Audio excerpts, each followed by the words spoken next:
Why are stablecoins and Kaspa the perfect match for each other? Let's jump right on into it. All right, guys, so today Kaspa's price is sitting at 15.21 cents. We're down 7.76% for the day. I want to caution everybody because the fact that the feds didn't call an emergency meeting to deal with the market that was crashing leads me to believe that there's a possibility that we see some more downward action before the next meeting on September 17th. So it looks like they're going to let things just play out until the next meeting when we think they're going to cut rates. And so in the meantime, between now and September 17th, we could see another crash, we could see some more downside, or we could just see some sideways action in a channel, kind of where we're sitting right now. But I wanted to warn everybody that this could happen again and not to get alarmed. So there's also a chance that it doesn't happen. It's just kind of, a possibility at this point. So let's jump into the news here. We've got a Twitter post from Julian Daubert, and he outlines why Kaspa is the perfect platform for stablecoins and why users should eventually want to move over to Kaspa when they're transacting in stablecoins. So why should Kaspa aim to attract significant liquidity, particularly stablecoins, in the near future? And why is this relevant to the development of the network? Here is a hypothesis that you can consider. When you need to secure a significant amount of stablecoins, the choice of the network or platform for this deposit becomes crucial. Imagine the importance of this issue when the amounts involved are substantial, as in the case of institutions or whales. Leaving your capital on an exchange or private financial platform has become increasingly frightening due to potential risks of account closure, as seen in FTX bankruptcy, for example. So the user wonders which network to choose. Bitcoin does not offer the ability to deposit stablecoins on its network. Other major networks raise questions. Ethereum is slow and its decentralization is undermined by proof of stake. Solana faces network saturation issues. Binance is highly centralized. All three of those are highly centralized at this point, but a key consideration is that a safe place to deposit stablecoins is missing. What is a safe place? We can define it by three pillars of the trilemma. A secure place where the user wants the most secure network possible, and Kaspa uses the Nakamoto consensus. Like Bitcoin, it is resistant to the 51% attacks, while ETH is only resistant to 33%. I won't even mention other networks. A decentralized place. Every user desires a network that cannot be controlled or censored by a third party. Thus, Kaspa's proof of work meets this principle in the same way as Bitcoin in its fundamentals. A scalable place. When a user transfers a significant amount, the same applies to small amounts. They do not want to wait 10 minutes or an hour for their transaction to be completed. They also do not want to suffer from any type of MEV, arbitrage, sandwich attack. That would further erode a portion of their value. Kaspa ensures the transaction in 1 second and guarantees anti-MEV. Consequently, a hypothesis to consider is that Kaspa addresses a major issue of security and trust in the ability to accumulate a stablecoin in the future. For the record, Kaspa is currently working on this functionality of accepting stablecoins on the network. It should be deployed soon. If the hypothesis is confirmed by users and Kaspa gains market share in stablecoin deposits from the big three, ETH, Sol, and BNB, how is the reception of stablecoins beneficial to Kaspa? The quantity of stablecoins on the blockchain is and this is important, the quantity of stablecoins on a blockchain is a crucial indicator of its financial health, stability, and liquidity and adoption. Stablecoins increase liquidity on the chain, thus encouraging engineers to deploy DeFi protocols. The consequences is the creation of technological enthusiasm that attracts a broader user base, including traditional financial institutions. So stablecoins in general are going to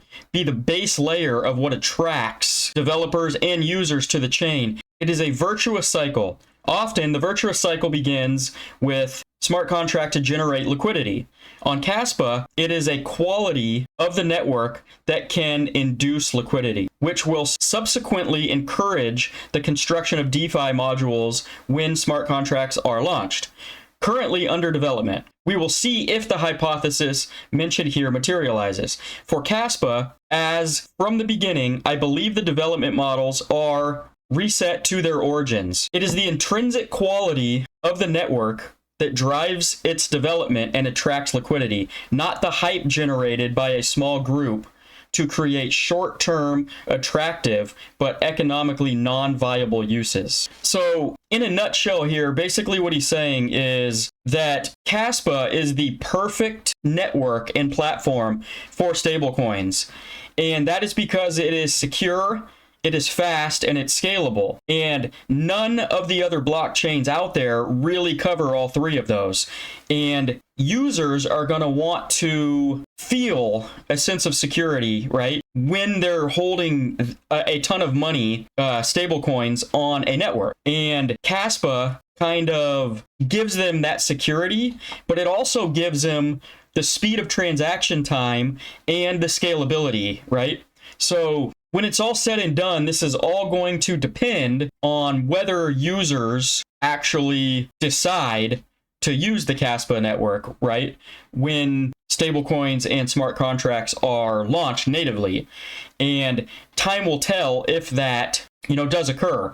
But it has all of the hallmarks of what you want, from a network when you're transacting in large amounts of money, right? And security being probably the most important out of those other three. But I wanted to bring us down here to one of these comments. And somebody asks, when it comes to stablecoins, Tron is the number 2. It's basically the Tether chain, and also a chain most people would prefer not to use. There's a great opportunity here to move such activity over to Kaspa, genuinely decentralized proof of work, not owned by Justin Sun. And I think that this is an excellent point because a lot of people don't trust Justin Sun. A lot of people don't like necessarily the Tron blockchain, but they use it because it is extremely fast and cheap to transact on, right?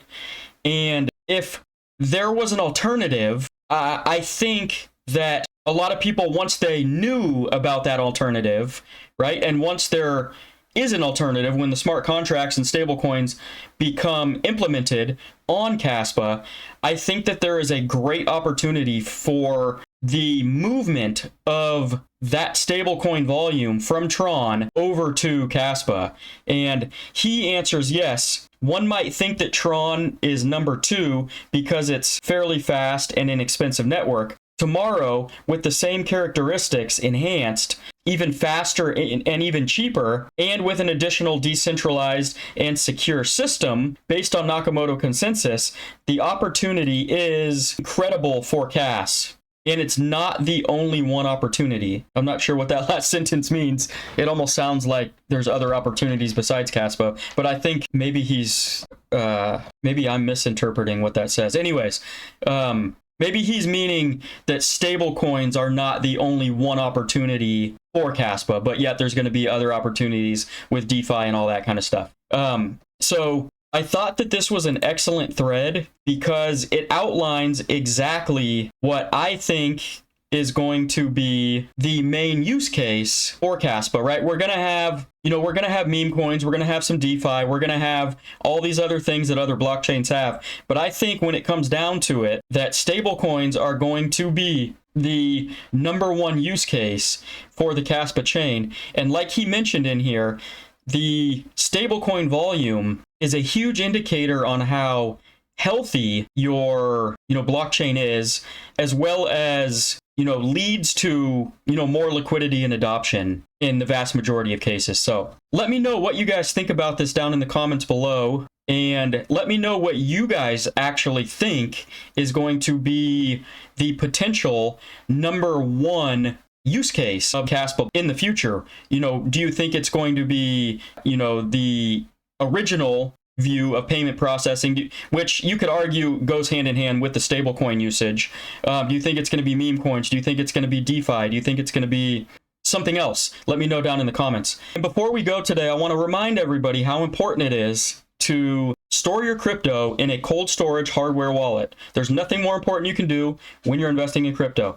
Keep your funds in your own custody off of the interwebs and away from exchanges and away from hot wallets where they have a lot greater chance of being hacked, stolen, frozen, all of the above. Even if your portfolio is not very large right now, it's going to grow drastically in the next 6 to 12 months, and you do not want to be holding tens of thousands, hundreds of thousands, or millions of dollars on an exchange or a hot wallet where, again, it can be stolen, hacked, frozen, confiscated, all of the above. Link for the Tangem official website down in the description below, and use promo code CatDaddy for 10% off your purchase if you wish for a discount. Okay, guys, in the meantime, continue to pack your damn bags before it's too late. I will see you in the next video. Peace out.